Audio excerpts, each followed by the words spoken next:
estamos aqui com mais um Mesa para Dois. E hoje tenho o prazer aqui de entrevistar um amigo de longa data. A gente se conhece há muito tempo. Ele já esteve aqui sendo entrevistado quando não era comandante, né, Manfredo? Com certeza. Falando do Major Manfredo, que hoje comanda o Corpo de Bombeiros em Itabuna. Na verdade, ele atua só em Itabuna ou qual é a região dele? Boa tarde a todos. Na realidade, Marcel, nós somos responsáveis por 27 municípios, Itabuna e mais 26. Qual é o mais longe? Camaquã.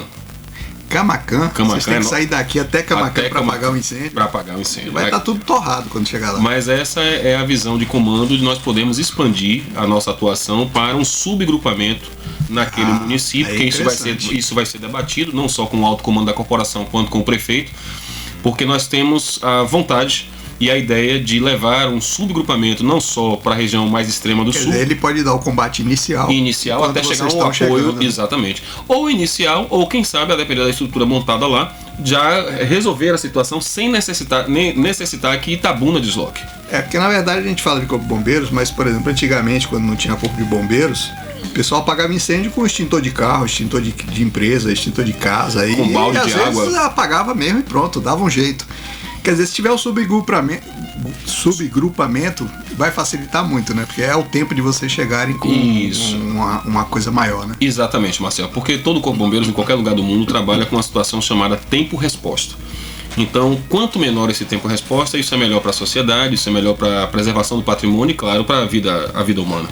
O trânsito de Itabuna atrapalha muito, não? Não, o trânsito de Itabuna, inclusive, eu quero aqui salientar que era uma das minhas críticas e as pessoas têm se conscientizado mais. Inclusive saem da frente. Inclusive, recentemente, Marcelo, assim, desde quando assumi o comando, tem uma situação que nós estávamos passando. Você assumiu ali em agosto do ano passado. Agosto do ano passado. Nós passávamos ali próximo ao estádio e numa ocorrência, uma viatura grande, e os motoristas que estavam à frente fizeram como países europeus e asiáticos já fazem, que é colocar 45 graus e permitir. Isso. Aconteceu isso e eu estava na viatura isso e pude ver. É muito bom, porque o pessoal tem que ter consciência de que qualquer atraso pode ser fatal. Qualquer atraso. Então a vida humana pode estar numa linha muito tênue entre 10 segundos ou 30 segundos. Exatamente. Então quanto menor o tempo de resposta... se chegasse 30 segundos antes, salvava a pessoa. Teria salvado aquela pessoa. Ainda tem muito trote, não? De imbecis ligando para passar trote, não? Temos, e o que assusta, Marcel, é a situação de adultos passando trote. Porque nós temos que diferenciar, né, aquela situação do que é trote e do que é brincadeira. O trote é quando ele tem a intenção de fazer o deslocamento da viatura ou das viaturas para o atendimento de uma pseudo-ocorrência. A brincadeira é aquela pessoa que ocupa a linha telefônica para dizer assim: bombeiro, eu quero te conhecer. Bombeiro, tem uma fifi na árvore. Geralmente criança. Né? Geralmente criança. Mas tem adultos que ligam insistentemente, querendo dizer que é uma ocorrência de fato real está acontecendo. Você está aqui há muito tempo, então você já é itabunense, né? A cidade realmente me abraçou. Hoje minha família tem sede aqui, né? Minha esposa, meus 2 filhos. E é uma cidade que eu devo muito. Eu sei que você vive sempre de plantão, né? Não tem jeito. Comandante, o soldado pode até ter uma folga, mas o comandante não tem folga porque está sempre envolvido. Quando você tem alguma folguinha, o que você gosta de fazer? Desloco com a família pro litoral, assisto cinema, minha esposa é louca por cinema. Agora tem cinema de novo. Temos cinema em Itabuna, né? E diga-se de passagem, no dia que nós assinamos o AVCB, foi uma festa. Primeiro porque toda a conotação de segurança foi atendida e depois porque, claro, a família almejava o cinema. É o Cinemark, né? Então eles sabem bem de segurança. Exatamente. E foram extremamente responsáveis. Isso aqui eu tenho que salientar. E salientar também que no dia final da última vistoria eu estava presente no Cinemark, não foi só a minha equipe, eu mesmo fiz questão de estar lá. Além de adorar cinema, né? Exatamente. Tá dando aval para uma construção que seguiu direitinho que seguiu todas as regras. Exatamente. Até porque, como você muito bem falou, se tratando de Cinemark, é uma empresa que de fato mostrou a responsabilidade e se não tivesse nada, eu acho que até o bombeiro poderia, entre aspas, ter algum equívoco, mas eles não. Então é uma situação impressionante do cuidado deles e é bom que a cidade volte a ter uma estrutura de cinema aqui. Me diga uma coisa, a gente tem notado assim, nos últimos dias no noticiário, por exemplo, o Espírito Santo está alagado, está debaixo d'água, né? Eu já viajei pela 101 em época de alagamento lá e geralmente a parte ali perto de Linhares, o retão fica submerso num pedaço lá. Teve uma época que caiu inteira. Sim. E eu me impressionei muito porque eu passei, quando caiu, Passei uma semana depois, o exército já tinha feito uma ponte que passava até caminhão, uma ponte provisória, um negócio impressionante. Quando tem em caso de alagamento, qual é a prioridade dos bombeiros quando chegam no local? Eu gostaria de fazer um breve parêntese nessa situação, Marcel, principalmente aqui na nossa cidade. Nós precisamos ter a Defesa Civil funcionando.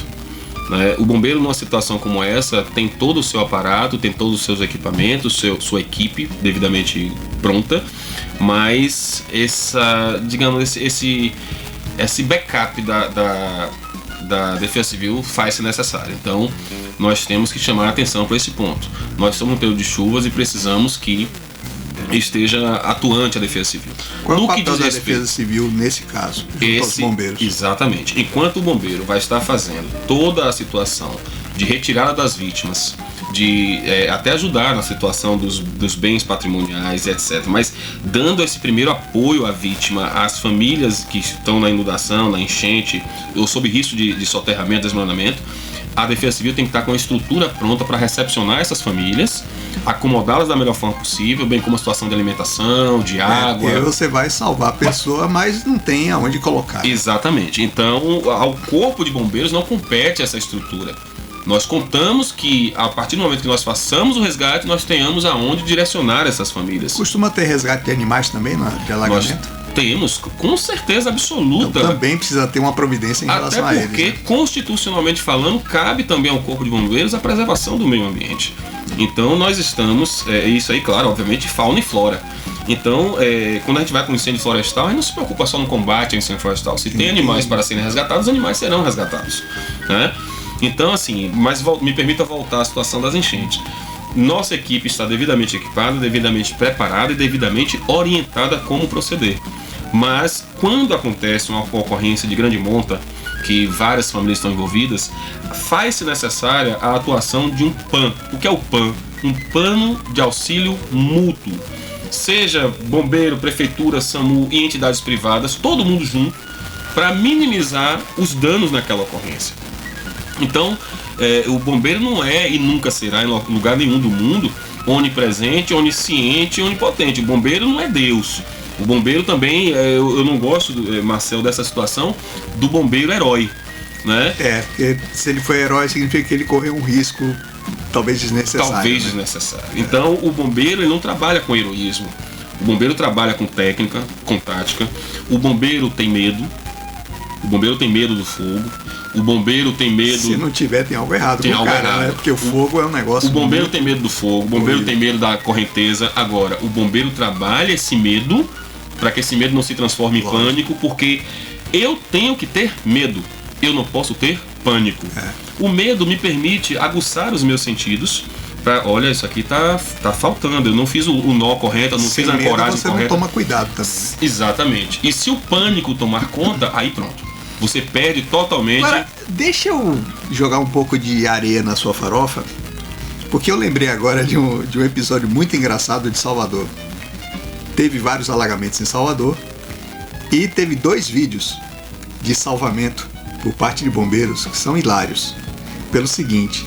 Da caminhonete. Os bombeiros estavam numa caminhonete, na carroceria de uma caminhonete, 3 bombeiros. Sim. Para tirar o cara de um carro que tinha 1 centímetro de água embaixo. 1 centímetro de água. E fizeram 1000 manobras. Levou 10 minutos para tirar o cara de dentro do carro por causa de 1 centímetro de água. E tem um outro vídeo que foi a mesma coisa com um ônibus. Dava para ver o asfalto até. Mas veio a caminhonete, veio de ré. Quer dizer, ocuparam 6 bombeiros para uma coisa totalmente desnecessária, né? Agora não caberia aos bombeiros também ver que era desnecessário e dispensar essa ocorrência? Eu vou fazer a seguinte observação, Marcel. Em salvamento, nada é desnecessário. Absolutamente. Mesmo nesse caso? Mesmo nesse caso, vou explicar o porquê. Andando, quando você tem a visibilidade, a água estava turva. Se porventura... 1 centímetro, bicho. Mas a água, se você ver pela câmera, pega o vídeo de novo, deve estar disponível na internet. A água está turva. Se porventura tem um córrego, tem alguma boca de lobo aberta, tem alguma situação... Ali era o meio da avenida, não tinha nada disso ali. Marcel, nós não podemos... nós trabalhamos no Corpo de Bombeiros com a situação assim, pode acontecer. Se pode acontecer, nós vamos evitar. Nós podemos ter uma situação de boca de lobo aberta, se qualquer buraco aberto e a pessoa venha a ser tragado, e aí a pessoa cai aqui e você não consegue mais resgatar. Você vai pegar o corpo a 1 quilômetro, 2 de distância. Exatamente. Então o bombeiro não trabalha com a certeza, não, tenho certeza que aqui isso não vai acontecer. Não, nós trabalhamos com a probabilidade de acontecer o sinistro. Em trabalhando com a probabilidade, eu tenho que minimizar tudo que eu puder minimizar de qualquer evento danoso. Mesmo num caso desse. Mesmo num caso desse. Então, para que algumas pessoas vejam aquela cena, poxa, não tinha necessidade disso.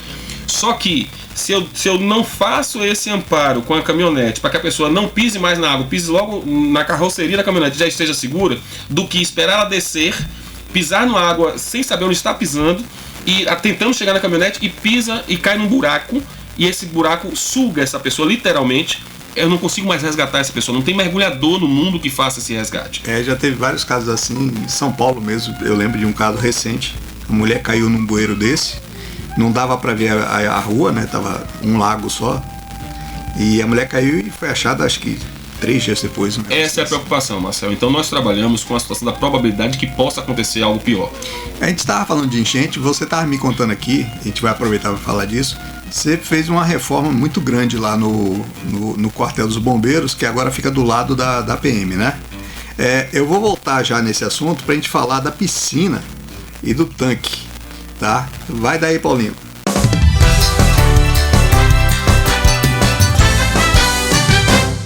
Mesa pra 2!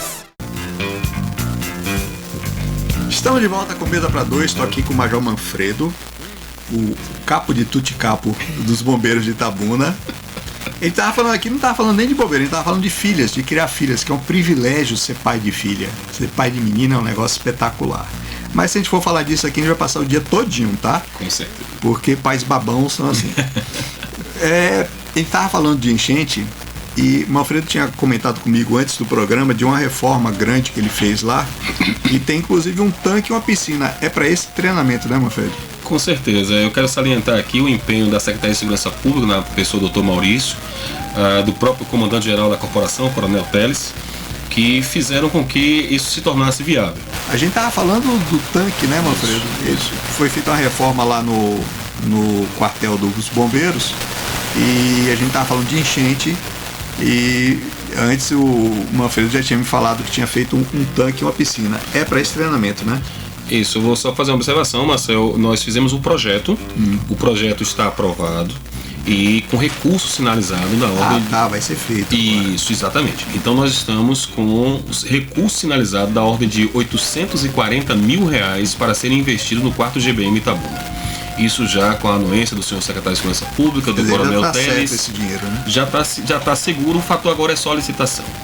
Os 840 mil, para terminar a resposta que você fez da pergunta, os 840 mil vai contemplar uma torre de treinamento de 4 pavimentos, uma torre de treinamento para combate a incêndio, salvamento em altura. Muito legal.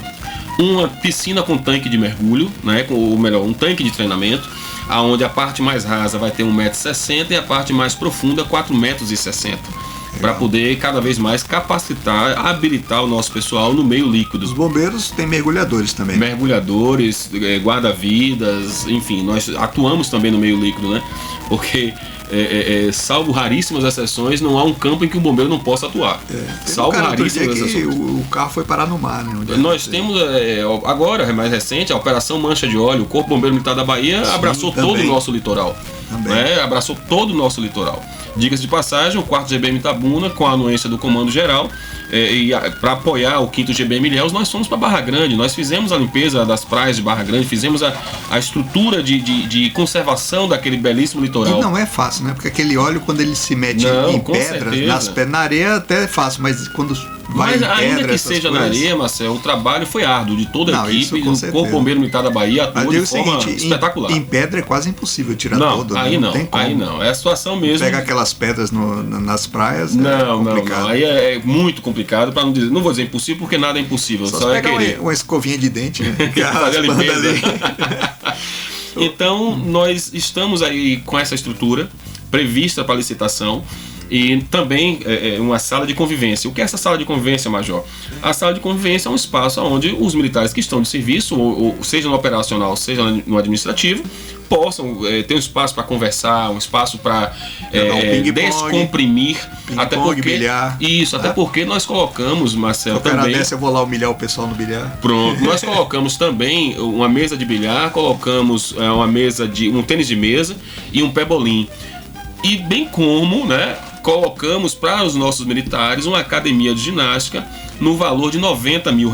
Então, todos os equipamentos de uma boa academia de ginástica, o 4 GBM tem. Vem cá, o quartel vai ter aquele postezinho pro pessoal descer. Pra descer quando dá ocorrência. Nas horas vagas, quem é que vai fazer polidense? Não é você, não, né? Não. Minha equipe não vai fazer polidense. Será? Alguém vai querer fazer, rapaz? Pode até querer fazer, mas não faz não, Marcelo. Mas vai ficar tentado, vai pensar assim, deixa Manfredo sair que a gente faz aqui uma polidense. Não, pela minha equipe eu boto a mão no fogo. O Manfredo, ainda se afoga muita gente aqui no Cachoeira, que de vez em quando um idiota se joga ali, né? Não, raríssimos são os casos, casos de afogamento no Rio Cachoeira. Pelo que me recordo, a última vez que aconteceu... Quando o pessoal se afoga aí, é porque não sabe nadar ou porque bate em pedra ou coisa do tipo? Geralmente a situação... Primeiro, vamos por etapas. Primeiro, bebida alcoólica. Então acha que pode atravessar, acha que sabe nadar... Né? Dirige melhor quando tá bêbado. Acha que pode pular de cima de determinado ponto sem saber como é o solo, o solo ali do rio, né? Como é o terreno do rio. Cheio de pedra. Então acaba batendo a cabeça, etc. Mas o último caso foi já na Rua de Palha, Rua de Palha, onde uma criança, já tem alguns anos, uma criança se afogou, depois alguém foi tentar e morreu também. Mas aquela situação, Marcelo, aqui nesse ponto específico eu gostaria de fazer uma observação. A minha equipe, ela não faz milagre. Em nenhum lugar do mundo o bombeiro faz milagre. E a minha equipe faz o salvamento dentro daquilo que é viável, também não se expondo ao risco. Nós não temos como, sabendo que uma pessoa está submersa digamos, a 1 hora, querer fazer como se a pessoa estivesse se afogando ali na minha frente. Então, a equipe tem que estar devidamente equipada. A equipe checa equipamento, checa bote, checa cilindro, checa toda a sua indumentária para fazer. Senão vai ser uma nova vítima. Nova vítima. Então, nós precisamos tirar essa situação de que o bombeiro é herói, que o bombeiro é de aço, que o bombeiro não é. A coisa não é dessa forma, não deve ser dessa forma. O bombeiro tem que agir de forma técnica, de forma tática, de forma eficiente, de forma eficaz e de forma efetiva. E para isso ele não precisa ser herói, para isso ele não nem deve, ele não tem que ser anjo. Não é herói porque ele não é infalível. Não é anjo porque ele não é celestial, não é um ser celestial. Vai reviver quem está morto já. Exatamente. Então assim, nós trabalhamos com respeito às famílias, trabalhamos com respeito ao patrimônio público ou privado, mas entendendo das limitações humanas que é um bombeiro militar. Manfredo, qual é a formação específica do bombeiro? O que ele tem que aprender assim de específico? Seja que foge do além das coisas normais, né? Quando o bombeiro vai para um curso de formação, Marcelo, seja ele o curso de formação de soldados, seja ele o curso de formação de oficiais, ele vai passar por uma série de treinamentos e capacitações, diversas disciplinas, matérias acerca da área de salvamento em altura, combate a incêndio, resgate veicular, atendimento pré-hospitalar. Então há um leque de informação que esse militar tem aquele primeiro socorro também, né? Que é o APH, o atendimento pré-hospitalar, ou o emergencista, né? Então o que é que acontece? Esse soldado, quando é formado, ou esse oficial, claro que respeitando as respectivas formações, o soldado vai passar 9 meses, o oficial vai passar de 3 a 4 anos. A gama de conhecimento que é passada para ele é uma gama muito grande. Muito grande. Então você tem desde um salvamento aquático. São situações bem diversas, né? Bem diversas. E não tem aquela situação, Marcel, eu sou bombeiro, eu só atuo em combate a incêndio. Não. O bombeiro ele vai ter conhecimento na área aquática, ele vai ter combate a incêndio. Salvar gato em árvore. Salvar gato ou gata em árvore. Né? Então, assim, é muito conhecimento que esse profissional tem. Além do conhecimento, Marcel, que ele tem ao longo dos 9 meses ou dos 4 anos, se for o caso 3 ou 4 anos, se for o caso oficial, ele tem os cursos ao longo da carreira. Então, na minha formação, eu tenho todo o conhecimento, genericamente falando, E aí depois eu vou e faço uma especialização em salvamento em altura, faço especialização em combate a incêndio, faço especialização em salvamento aquático. E no curso para oficial ainda tem outra etapa, né? Até porque o curso para oficial é nível superior, né? É nível superior. Depois do nível superior ele ainda tem especializações, tá certo? Então assim, a vida do militar, do bombeiro militar, é uma vida só, basicamente também de ensino, capacitação, qualificação. Hoje, Marcel, posso lhe garantir, o Corpo de Bombeiros Militar da Bahia está entre os melhores ou os que mais realizam cursos para os seus militares. Diga uma coisa, você já passou por alguma situação engraçada, não? No trabalho? Não, eu já... Ou melhor, já passei. Ou bizarra? Não, já passei por engraçada e já passei por muito dramática também. Por situação muito dramática. Engraçada, digamos assim, eu entrei num banco, tava com aquele uniforme laranja, sim, né? Que bem discreto. Discretíssimo. E aí eu entrei no banco, fui fazer, salvo engano, um pagamento. E aí tinha uma senhora me observando. Eu falava com o gerente, falava com o atendente e essa senhora me observando. Quando eu tô saindo do banco, ela me chamou e falou assim: posso lhe dizer uma coisa? Eu disse, claro, senhora, pode, fica à vontade. Oh, fique tranquilo, ninguém observou sua presença aqui, não. Imagine, não. Ninguém observou sua presença. Uma situação dramática foi há muitos anos atrás, eu ainda era tenente, num resgate ali atrás da penitenciária Lemos de Brito, tem uma represa ali. Isso era Dia das Mães e os jovens costumavam nadar nessa represa. E esse jovem mergulhou, aquele grande erro, né? Mergulhar de cabeça num local onde você não conhece. Não sabe como é o fundo. E aí ele veio a óbito e naquele momento eu fiz o resgate, fui eu que fiz o resgate, tirei do fundo do... E logo no Dia das Mães? No Dia das Mães, e quando eu trouxe esse adolescente, era um adolescente, quando eu o trouxe para as margens da lagoa, né? Da represa, perdão, a mãe chegou para mim e perguntou: se o senhor virar ele de barriga para cima, ele não volta a viver? Então isso naquele dia, por ser Dia das Mães, um óbito na minha frente, um filho, e foi uma situação que marcou a minha carreira. Foi uma situação que marcou mesmo minha carreira. Ver o pedido de uma mãe para que eu tentasse ressuscitá-lo, digamos assim, né?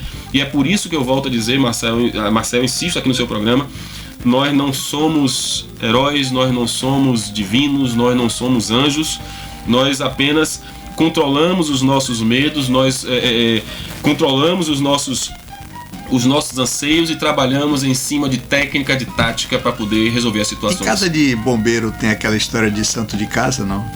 Tem, com certeza. Vou lhe contar mais uma então. Conte. Rapidamente, nós morávamos aqui no Jardim Vitória e aí no prédio ao lado teve um princípio de incêndio, isso era por volta de meia-noite, 1h da manhã. E aí aquele grita-grita e alguém gritou: é fogo, é incêndio, não sei o que. Fomos eu e minha esposa pra varanda, isso era meia-noite, 1h da manhã. E aí quando nós chegamos na varanda, que vimos de fato que era um incêndio, aí minha esposa grita: chama o bombeiro, chama o bombeiro. E aí eu olhei pra ela e disse: pô, então peraí. Eu aqui do lado. Como é? Casa de ferreiro, espeto de pau. E aí depois nós demos muita risada, mas claro, nós fomos lá fazer o resgate das pessoas e preservar o patrimônio, mas também teve essa parte engraçada de chama o bombeiro, né? Eu lembro de um incêndio em Ilhéus, no Pontal, que na época estava sem bombeiro. E aí o pessoal ficou apagando com mangueira de jardim das casas vizinhas, jogando, torcendo para não chegar na casa, pra não né? chegar na casa. Torcendo para não chegar na casa. Nós temos essas coisas do passado. Eu tive um incêndio que me marcou quando eu era pequeno, ali na Cinquentenário, na parte de baixo ali da Praça Dame, tinha uma lanchonete, uma casa de calçados ali do lado, e esse troço pegou fogo, não tinha bombeiro em Itabuna. E meu pai foi pra lá junto com um monte de gente pra tentar apagar o fogo tava alto pra caramba, e eu fiquei com medo de meu pai se acidentar lá, né? Aquele incêndio acabou me marcando muito.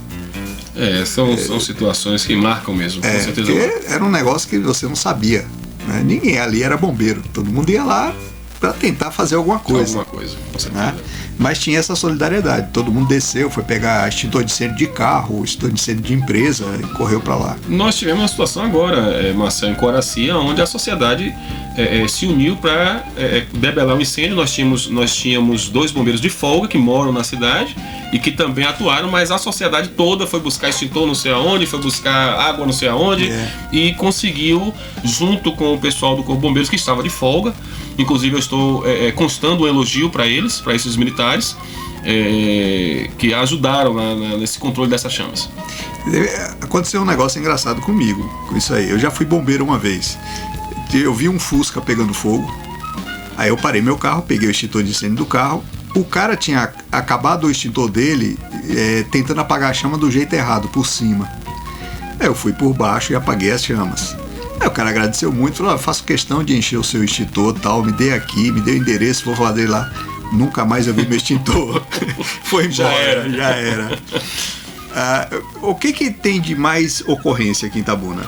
Eu sei que você está com toda a estatística aí. Isso. Qual é a maior quantidade de ocorrência? Eu vou rapidamente aqui, Marcel, dar a seguinte informação para os seus ouvintes. Em 2017, nós tivemos ocorrências de incêndio num total de 105 ocorrências. 105? Em 2017. Caramba. 2017. Bastante. Em 2018, nós passamos, Marcel, para 264 ocorrências. Rapaz, nós saímos de 105 para 264 ocorrências.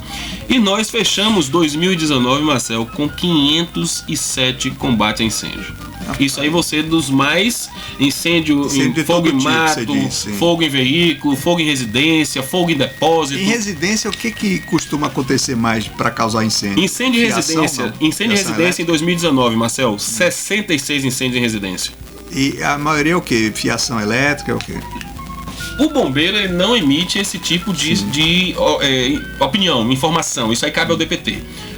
Grosseiramente falando, geralmente está atrelado a descuido com panela no fogo, cigarro, panela no fogo, cigarro, pessoa que vai dormir deixa vela acesa, né? Crianças tendo acesso a fósforo, a isqueiro, crianças assim em tenra idade que não tem esse controle, e aí acaba acontecendo o sinistro, né?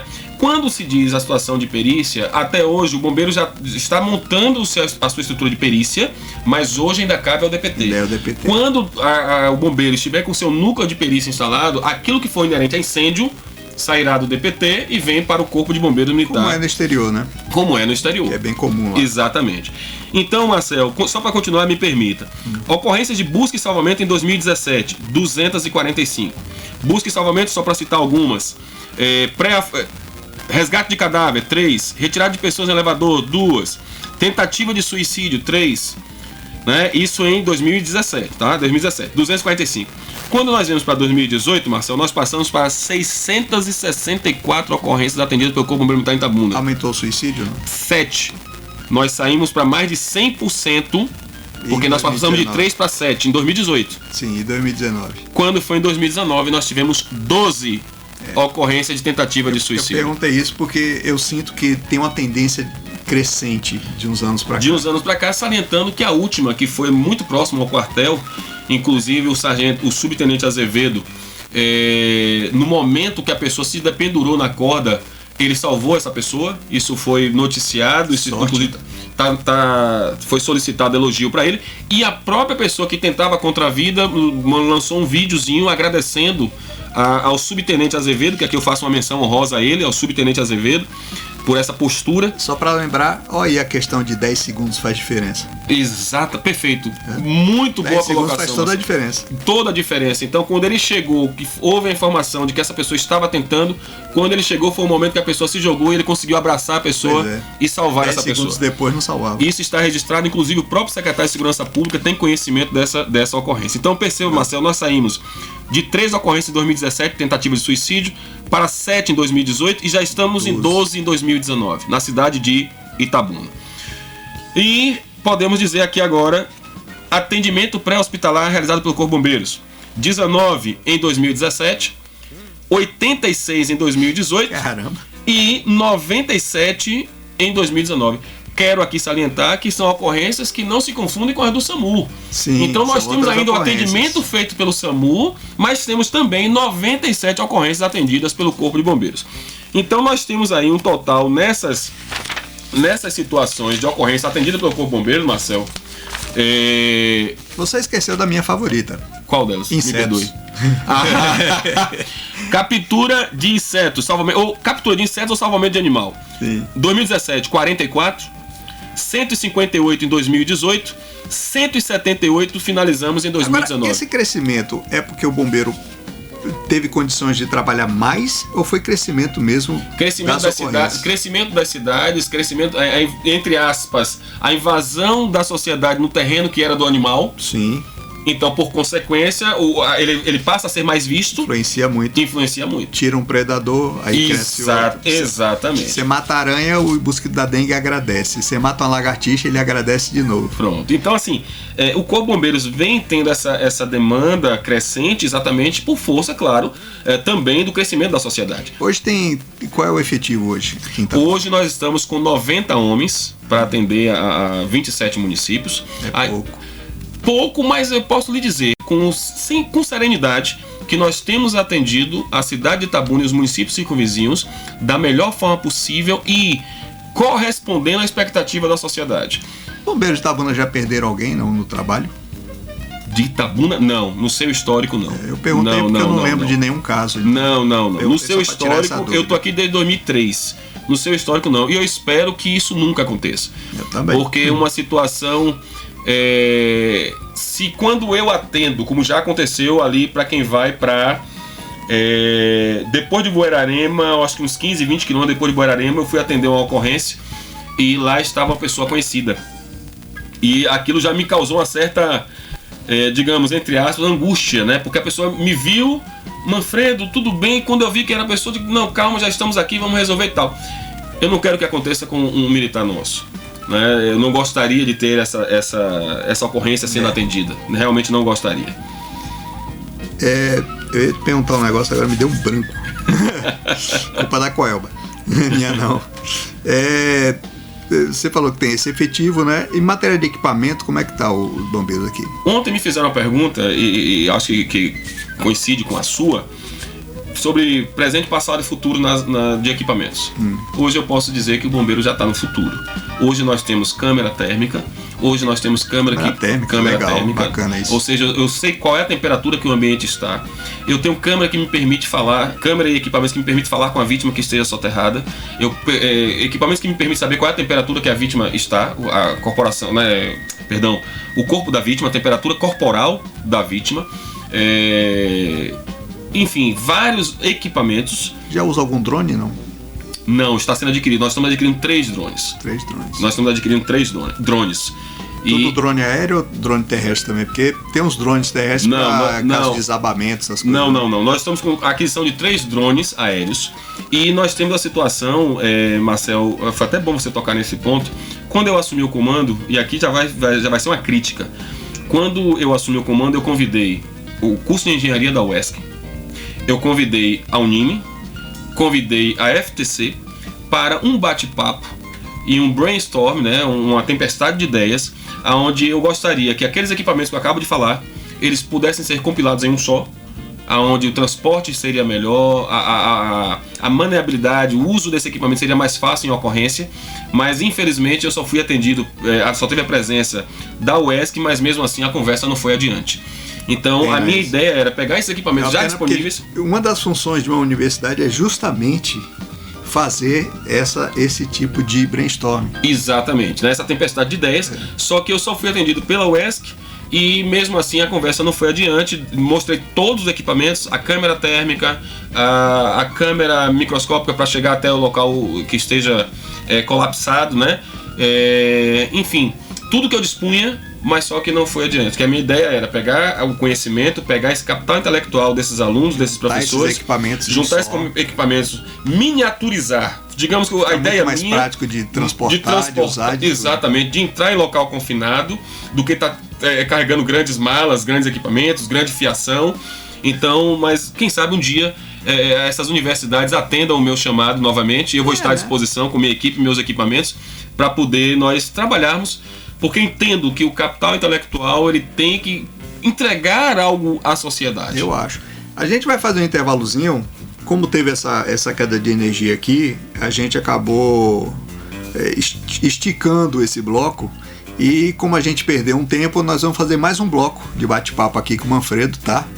Apesar de que a gente poderia ficar a semana toda falando aqui, mas a gente vai fazer mais um bloco. Vai daí, Paulinho.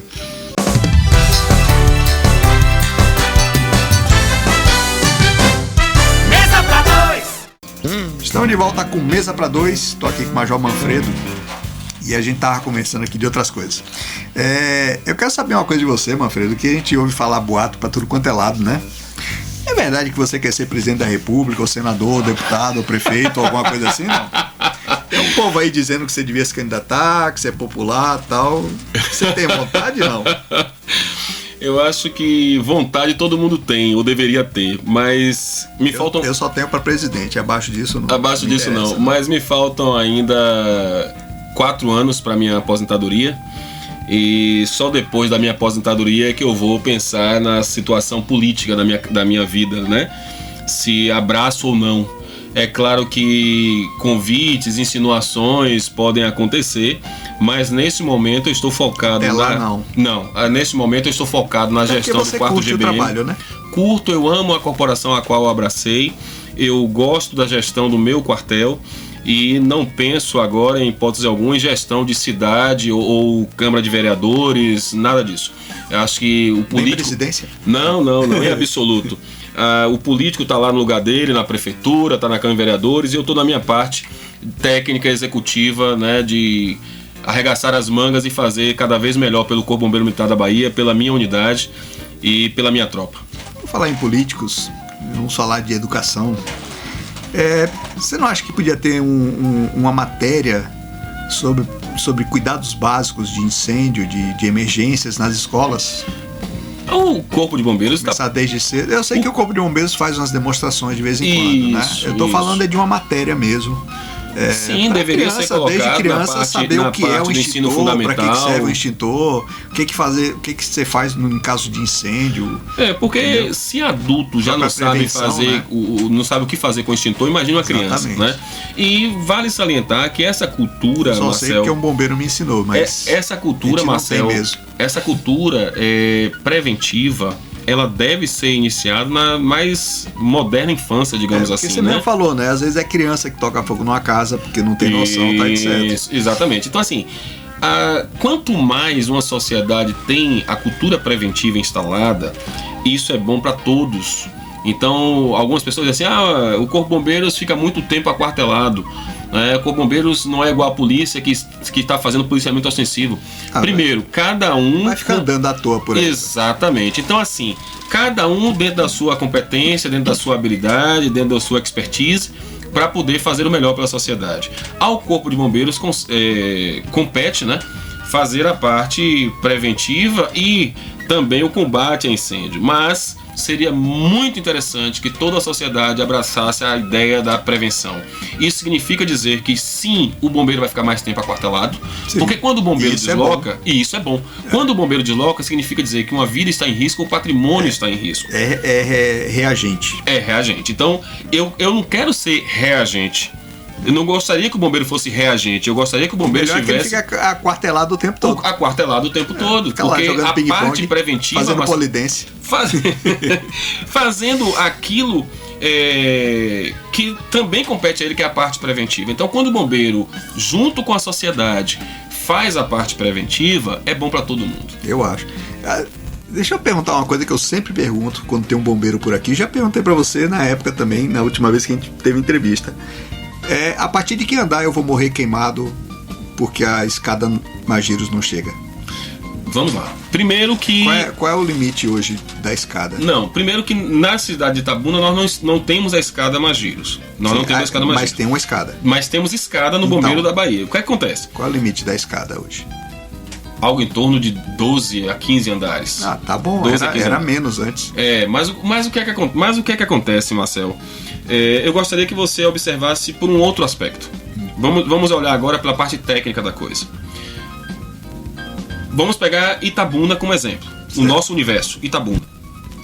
Itabuna, ao longo dos anos, não é de agora, que isso fique muito claro, não é de agora, ao longo dos anos, observou-se muito a parte arquitetônica da coisa. Sim. A formosura da edificação. Sem pensar muito em parte preventiva. São raríssimos os condomínios aqui, principalmente os condomínios verticalizados, que me permitem acesso de viatura.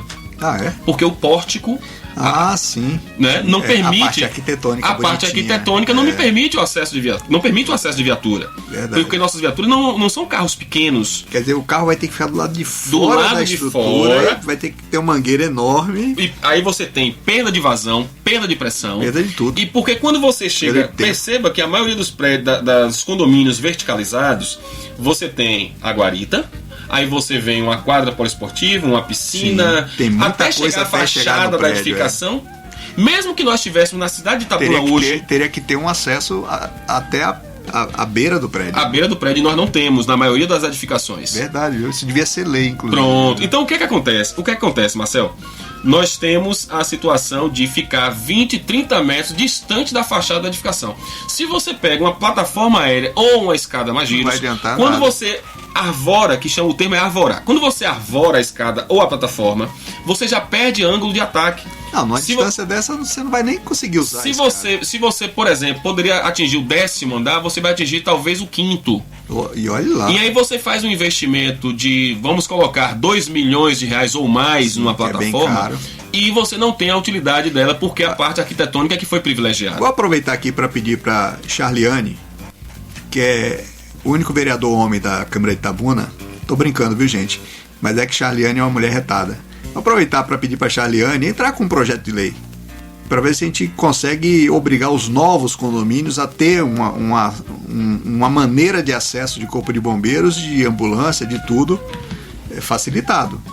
A gente não vai exigir isso dos atuais porque é meio inviável, mas os novos, poderia ter uma lei obrigando os novos a ter uma maneira do bombeiro acessar e chegar ao lado do prédio. Aqui em Itabuna, Marcel, já há um código de obras, mas em conversa já adiantada com o vereador Manuel Júnior, sim, ele já fez um esboço de um código municipal com base na legislação estadual que inclui a nova formatação, né, de prevenção na cidade de Itabuna. Então aí, os outros vereadores deviam apoiar o projeto do Manuel Júnior. Isso já tem, ele inclusive me convidou para nós continuarmos o trabalho, mas espero levar isso adiante. E também, Marcel, não sei se nós já falamos aqui, mas seria interessante nós já adiantarmos que com o trabalho feito pelo 4º GBM, a cidade de Itabuna, dentro em breve, vai estar recebendo novos hidrantes públicos, sim, inclusive nos bairros. Nós falamos no intervalo. Exatamente.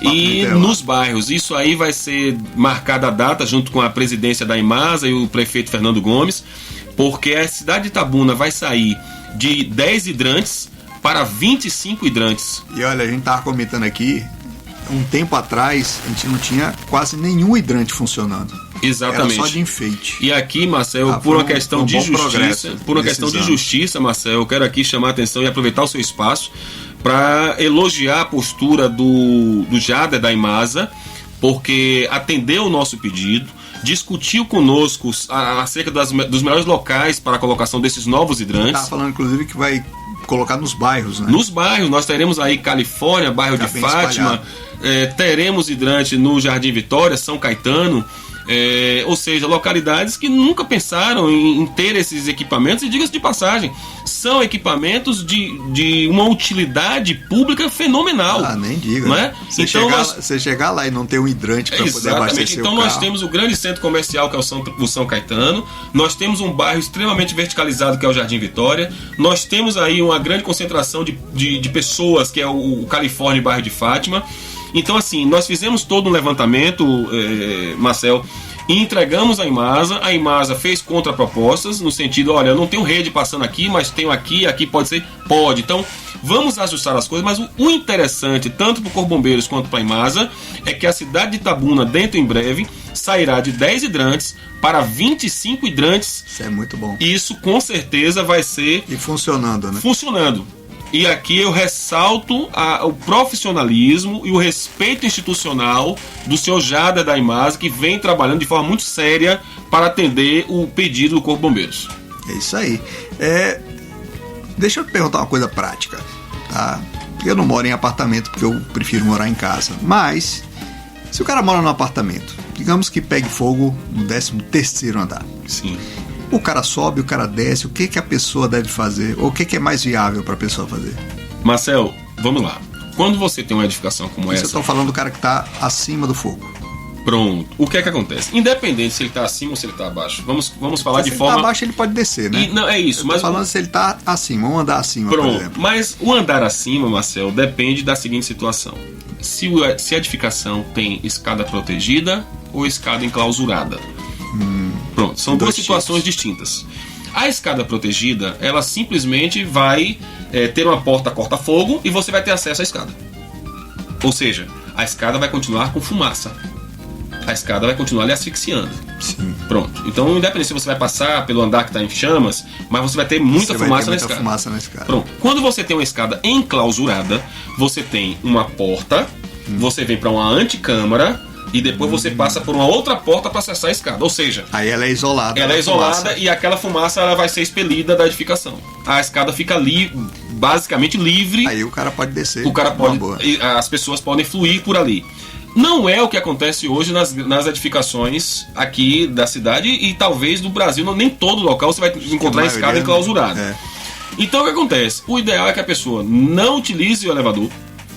Por que não utilizar o elevador? Porque a energia vai ser cortada, o elevador vai ficar parado em determinado andame e você vai estar dentro de um micro-ondas. Pode ficar parado justamente no andar do fogo, inclusive. Não, mas independente do andar do fogo, porque quando o calor chegar no fosso do elevador, vai atingir. A cabine. Atingindo a cabine, você vai estar dentro de um micro-ondas. Então, por isso que não utilizar o elevador. E você não é pipoca para estar dentro do micro-ondas. Pois é. Então, o que acontece? O ideal é que você busque a parte mais alta da edificação. Né? Exatamente porque lá vai estar ventilado, você vai conseguir, em tese, você vai conseguir respirar. Pode vir um socorro de helicóptero. Vai ganhar tempo. Vai ganhar tempo. Dá tempo da equipe chegar e tentar fazer um combate. Ou fazer o combate. Tem helicóptero por perto aqui? Para esse tipo de salvamento, se for o caso? Nós temos bases avançadas do GRAE, que ainda não é do Corpo de Bombeiros. Já há um estudo do Corpo de Bombeiros para a aquisição do seu próprio helicóptero. Mas o bombeiro pode, por exemplo, requisitar um helicóptero que esteja em Ilhéus, por exemplo? Marcel, vamos falar de forma bem franca. Se porventura tiver um helicóptero particular, pode pedir. Eu posso avocar e ter o piloto à disposição para fazer um resgate. Mas isso aí é um caso extremo. Sim. Eu estou colocando, a partir do momento que existe vida humana, eu posso avocar qualquer bem legal. Para fazer esse resgate. Isso aí, claro que a gente torce para que não aconteça. Então a melhor opção é subir. A melhor opção é subir caso... Preferência chegar lá caso no teto você não do prédio, consiga passar pelo andar que está em chamas. Sim. Pronto, então é subir. E ficar lá no... Isso, porque lá a situação da respiração, o calor, né? Num caso desse, como é que o bombeiro faz o combate? Ele vai pela escada? Pela escada. E aí, ele também não vai usar o elevador. Mas ele não vai conseguir levar a mangueira até lá, né? Ele vai usar o quê? Consegue levar a mangueira até lá? Tem mangueira bastante? Tem. Até porque aí vai ser claro, o homem vai levar mais peso. Ele já vai estar com um cilindro de ar respirável, ele vai levar um lance de mangueira. Porque o que nós contamos... E essa mangueira é pesada, né? É pesada. Eu sei que ela é bem o pesada. homem, quando bota o cilindro, ou melhor, toda a sua indumentária de combate a incêndio, ele vai estar passando de 25 quilos a mais de peso para subir as escadas. Mais a mangueira. Então assim, ele tem que estar preparado fisicamente para fazer esse tipo de situação. E como você falou, poxa, o Senhor está no 13º andar. No 13º andar, ele vai subir, obviamente, N vãos de escada, com toda aquela indumentária, e tentar fazê-lo no menor tempo possível. Rapaz. E quando ele chega lá, Marcel, e aqui eu gostaria de chamar a atenção, que eu acho que isso é que é importante, o sistema de combate a incêndio da edificação tem que estar funcionando.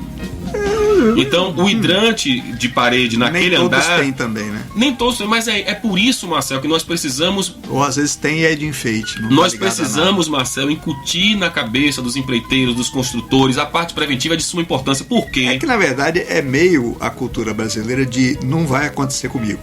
Pois é. Né? E só que o sinistro, qualquer que seja ele, não escolhe dia nem lugar. Não escolhe nada. Então, eu posso... Por exemplo... Vamos ao extremo, ao extremo. A pessoa lá que está no andar acima, o tempo está acabando, mas eu quero perguntar isso. Quando ela sair do apartamento, ela deve deixar ele aberto ou fechado? Do quê? Influencia. O que está em chama? Não, o andar acima. Sim. A pessoa que saiu, vai lá pro teto, ela deve deixar aberto ou fechado? Sempre ventilado. Sempre ventilado. Deixa tudo aberto. Por quê, Marcel? Se a depender do ambiente que seja totalmente confinado, o combate fica muito mais difícil, porque você tem que oxigenar, você tem que fazer com que aquele fogo saia, porque senão você vai ter uma língua de fogo. Você pode ter uma situação de chamado flashover, você pode ter uma situação anômala do incêndio por força daquele confinamento. Sim. Por isso que quando o bombeiro chega no local que pegou na maçaneta, tá sentindo que a temperatura lá tá muito quente lá dentro, ele vai abrir dando um pouco de oxigênio. Ele não vai abrir de vez a porta, porque se ele abrir de vez, quem vai morrer é ele. Vai vir uma língua de fogo em cima dele. A gente já viu em filme. Só que aquilo acontece. Então, se eu tenho uma janela aqui que tá, o vidro, inclusive, tá tremendo por força das fortes labaredas, eu vou quebrar um cantinho do vidro. E vou dar gotas de oxigênio lá dentro. Certo. Vou permitir que aquela pressão toda saia também. Então, se a pessoa vai para cima, deixa o apartamento todo aberto. Deixa o apartamento aberto. Deixa o apartamento até facilita o trabalho do bombeiro. Facilita, até porque se ela porventura tranca, olha o trabalho que o bombeiro vai ter. Se tinha alguém lá dentro, se alguém ficou lá dentro debaixo de uma cama. Tem isso, bicho, eu tive uma situação, esse incêndio que eu falei há pouco a você, do Jardim Vitória. A mulher gritava pra gente assim, pra mim e pras pessoas que já estavam lá ajudando: não, meu marido ficou lá dentro. E aí eu tive que, não estava com equipamento, só com o meio de fortuna, como a gente fala, um tecido molhado. Eu entrei junto com um outro morador, fui rastejando todos os cômodos, olhando debaixo da cama, olhando dentro do box. Também tem isso, se tiver fumaça, rasteja. É onde tem o oxigênio ainda. É onde tem oxigênio ainda. Então nós rastejamos todo o imóvel para ter a certeza de que não tinha ninguém dentro daquele imóvel. Então, se eu estou com aquela situação abafada, fica pior. Gente, nosso tempo acabou. Tá? Mas eu quero agradecer assim, muito a Manfredo. Toda vez que ele vem aqui, o papo é ótimo e ele muito instrutivo. Ele sempre traz informações interessantes, tá? Eu cutuco às vezes, mas é para poder o papo ficar interessante, né? Então, Manfredo, muito obrigado. Eu espero que você que tem ouvido aqui ou pela internet, tem ouvinte na China, tem ouvinte em tudo quanto é lugar, a situação de vocês em cada país é diferente, mas tem certas coisas que são universais, que a gente conversou aqui, né? Perfeito. Então espero que todo mundo tenha gostado e muito obrigado, Manfredo, de novo. Eu agradeço a você, agradeço aos seus ouvintes e coloco o 4º Grupamento de Bombeiros Militares à disposição da sociedade de Itabuna e municípios circunvizinhos, e o quartel está de portas abertas para a sociedade. É isso aí.